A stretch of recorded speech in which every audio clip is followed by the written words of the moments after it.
Pour illustrer une partie des phénomènes volcano-sédimentaires, ces phénomènes qui sont à la limite entre le volcanisme et les dépôts sédimentaires, on va partir au Yellowstone. Le Yellowstone est le plus ancien parc naturel du monde, fondé en 1872. Il est aux États-Unis, dans l'État du Wyoming. Alors c'est un très grand parc qui fait 9000 km², c'est le tiers de la Belgique. Les dépôts blancs sur cette photo aérienne, ce sont les dépôts liés aux geysers et aux sources chaudes. Alors le nom Yellowstone ne vient pas du soufre, mais plutôt des sédiments de couleur jaune, ici au niveau de la rivière Yellowstone, et ces sédiments sont colorés par des oxydes de fer. La star incontestée du parc national, c'est un geyser, appelé Old Faithful, le vieux fidèle, qui entre en éruption toutes les heures et demie, avec des panaches qui peuvent atteindre 40 mètres de haut. Le parc naturel contient à peu près 2/3 des geysers de notre planète, c'est-à-dire 300 geysers et plus de 10 000 sources chaudes. Cette chaleur vient d'une chambre magmatique située sous le parc national, entre 8 et 16 km de profondeur, chambre magmatique qui est elle-même alimentée par un point chaud continental, c'est-à-dire une remontée de magma qui vient probablement depuis la base du manteau. Alors le Yellowstone est un supervolcan et sa dernière éruption importante a eu lieu il y a 640 000 ans. Cette éruption majeure a libéré 1000 km³ de lave avec une puissance qu'on estime 3000 fois supérieure à celle de l'éruption du Vésuve de 79 après Jésus-Christ. On va essayer de comprendre comment fonctionne un geyser. Il faut évidemment la chaleur de cette chambre magmatique, de l'eau sous pression à plusieurs dizaines voire centaines de mètres de profondeur. Des bulles vont se former sous pression, vont remonter. En remontant, la pression diminue et les bulles deviennent de plus en plus grandes jusqu'à former une énorme bulle qui va chasser l'eau et former le panache du geyser.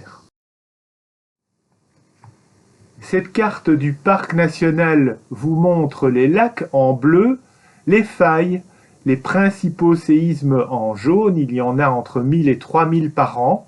C'est lié bien sûr à la remontée du magma.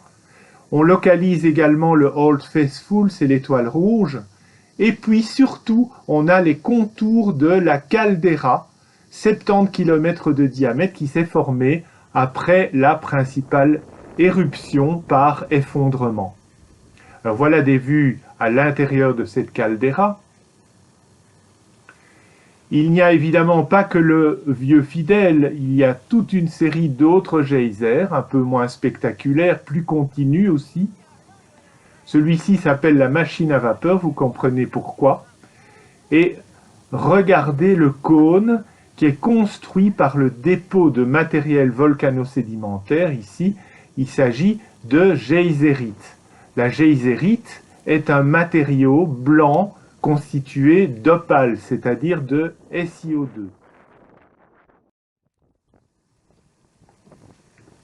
Petite classification de ces manifestations hydrothermales, les geysers sont caractérisés par leur éruption périodique.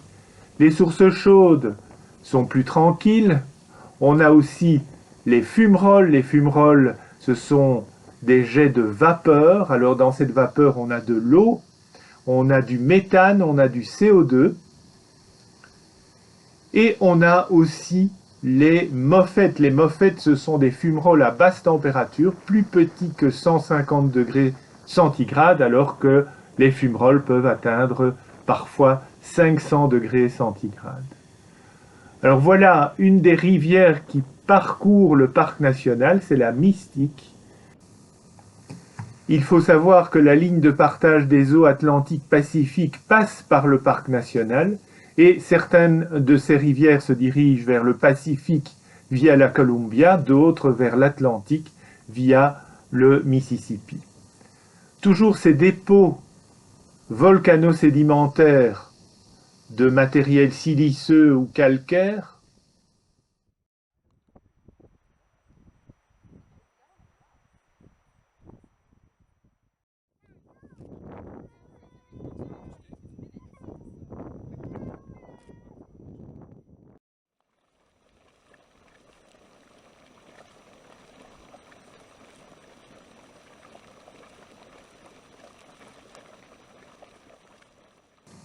et les couleurs impressionnantes, très variées que vous pouvez observer sont dues en fait à des communautés bactériennes, de bactéries thermophiles et de cyanobactéries.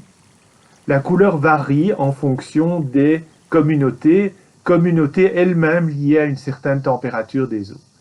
Celui-ci est très célèbre, c'est le Grand Prismatic. Le bleu vient de microbilles de silice dans l'eau. Alors il y a aussi des mares de boue.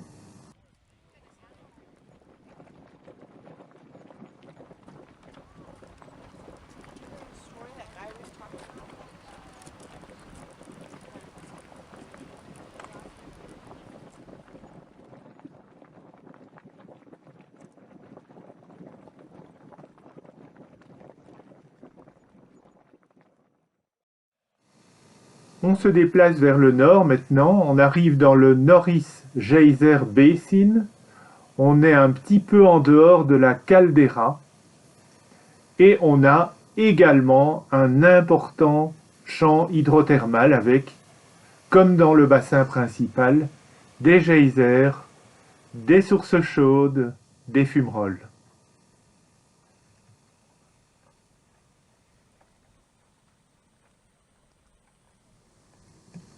Les caillebotis sont indispensables, bien sûr, suite à la fragilité de la croûte qui surmonte les systèmes hydrothermaux, systèmes qui eux-mêmes sont éphémères, se déplacent au cours du temps.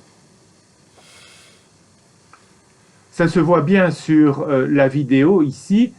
Les arbres, bien sûr, ont poussé avant l'installation de cette source chaude et depuis, ils sont morts et on voit d'ailleurs une incrustation de matériel blanc à leur base. Alors on reprend la carte parce qu'on va passer au nord du parc national et observer les Mammoth Springs. Il s'agit d'énormes accumulations de travertins, déjà actives apparemment depuis la fin du Pléistocène, qui forment des terrasses. Alors c'est la réaction habituelle de l'eau chaude qui contient beaucoup de CaCO3 et du CO2 arrive à la surface, on observe un dégazage du CO2 et la précipitation de CaCO3. Alors ça forme des petits bassins limités par des gours qui sont des genres de petits barrages. La température à la sortie de ces sources est de l'ordre de 70 degrés. Et les couleurs, à nouveau, sont liées à la présence de communautés bactériennes. Alors on pourrait qualifier ceci de microgours.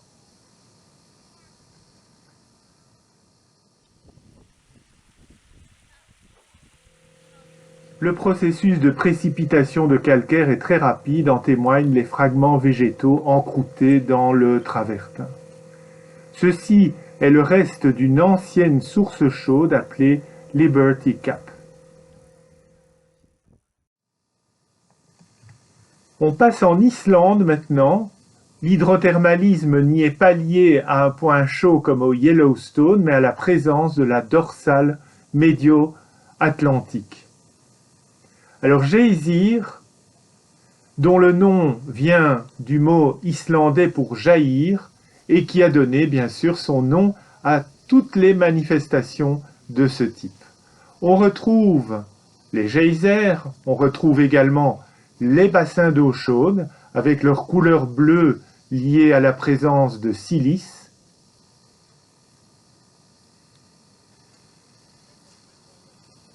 les dépôts de geysérite, encore une fois, silice amorphe sous forme d'opale.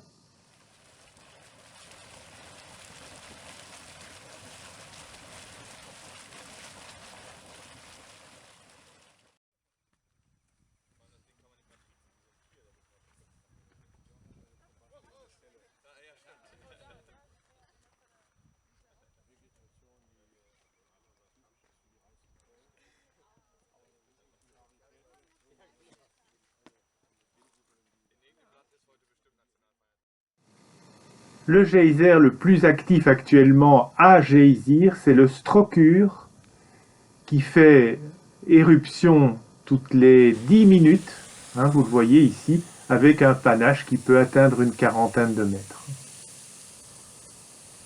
Alors on va le revoir maintenant au ralenti, on voit bien la montée de cette fameuse bulle de vapeur qui va expulser l'eau du conduit du geyser.